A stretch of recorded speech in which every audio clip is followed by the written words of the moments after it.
జగన్ నాటకంలో ఒక చిన్న క్యారెక్టర్ వేసినందుకు, మరి ఆ క్యారెక్టర్ వేసినందుకే ఇన్ని సంవత్సరాలు జైల్లో పెడతామన్నది అత్యంత దారుణం. మరి ఇప్పుడు ఈ ప్రాసెస్ లో ఆయన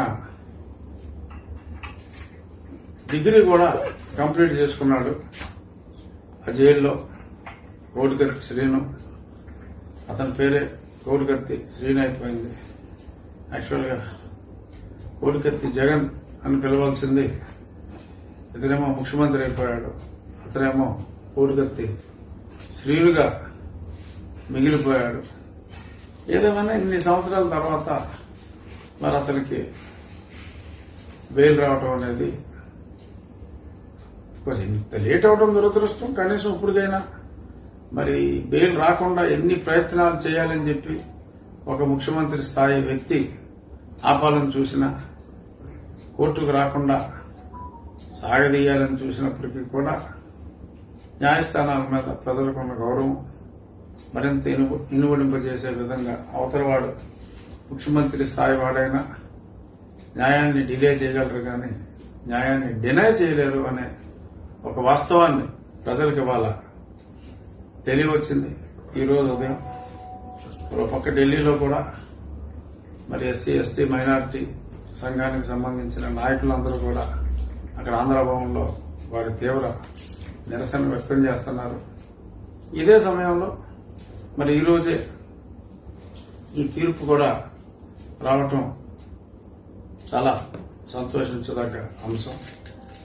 మరి కొన్ని బటర్ఫ్లై ఎఫెక్ట్ లాగా అన్ని అలా ఒకేసారి జరుగుతూ ఉంటాయి. మరి ఇది యాదృచ్ఛికమనే అనుకోవాలా, లేక మరింకేమైనా?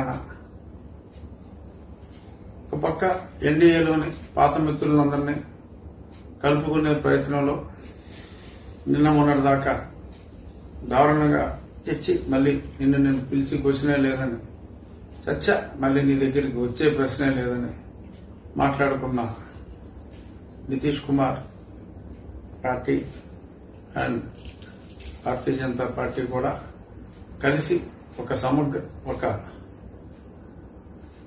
అత్యద్భుతమైన భారతదేశాన్ని ప్రపంచంలోనే 3వ ఆర్థిక శక్తిగా చేయాలనే ఒక మంచి సంకల్పంతో మరి పాత ఎన్డీఏ మిత్రులందరూ కూడా ఒకటవుతున్నారు. అందులో భాగంగా మరి మొన్న చంద్రబాబు నాయుడు గారిని పిలవటం, మరి వారు నిన్న సాయంత్రం వారి చర్చలు ఫలవంతంగానే ముగిసినట్టుగా మనం వార్తలు చూస్తున్నాం. అంకెలు ఏమిటి అన్నది పక్కన పెడితే సూత్రప్రాయంగా దేశాన్ని బలోపేతం చేయడానికి,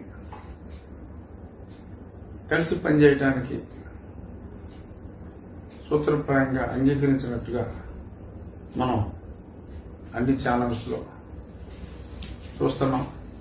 అదే సందర్భంగా మరి జగన్మోహన్ రెడ్డికి ఏదైతే ఏ చిన్న నాటకం అయితే జగన్మోహన్ రెడ్డి గెలుపుకి ఒక పెద్ద మలుపు అయిందో, వామో నన్ను చంపాలని చూస్తున్నారు, నా మీద హత్యా ప్రయత్నం అని గుచ్చుకుందో లేదో తెలియని గాయానికి 9 కుట్లేసి మరి ఎన్నికల్లో దాన్ని పెద్ద ఆయుధంగా వాడుకుని అతను అన్ని స్థానాలు తెచ్చుకోగలిగాడు.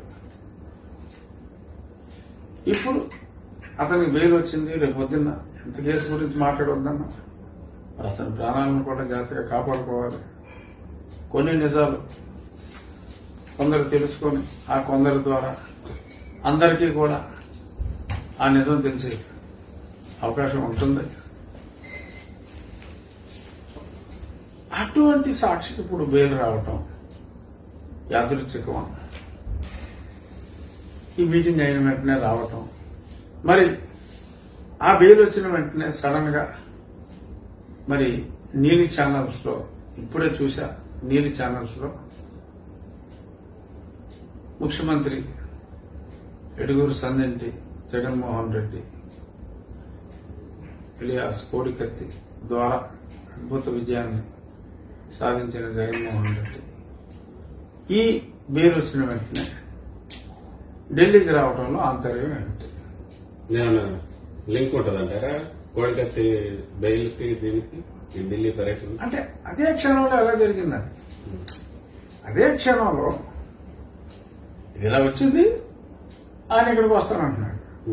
So it's Avinash Reddy bail కేసులప్పుడు కూడా ఆమె ఢిల్లీ పర్యటన అవినాష్ రెడ్డి బెయిల్ అప్పుడు కూడా మన ఆయన ప్రయత్నించారు.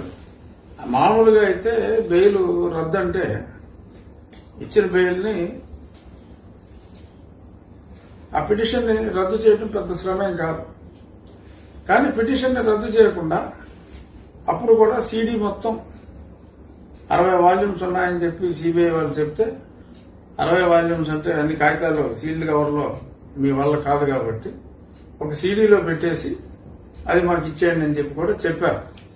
ఆ సీడీ చూస్తే కేల్ కథం దుకాణం బంద్, సీటీ సిరిగిపోద్ది. ఒరిజినల్ సీడీలో అంటే సీడీ అంటే కేసు డైరీ